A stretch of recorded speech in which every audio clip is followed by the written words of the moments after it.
23 second. Kay Erickson. Layo ng agwat nyo. Dun sa may chasing group kayo. Yung isang pumalas kanina. Andun sa second group. So, 4 ang nagabol sa inyo. Pero mahaba.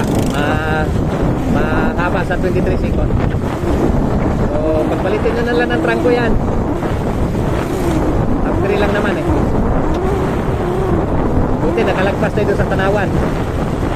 Okay, mga kapita. Julius Tuntun. Eto si Miguel Umberca. Isa di ko kilala. Dol, ano pangalan mo, Dol? Ha? Ha? Ano pangalan mo? Iron Rasalando. Aaron Lasaran. Rasalando. Rasalan. Si Aaron Lasaran. Tama? Rasalando. Ha? Rasalando. Gasalan. Okay. Sorry na.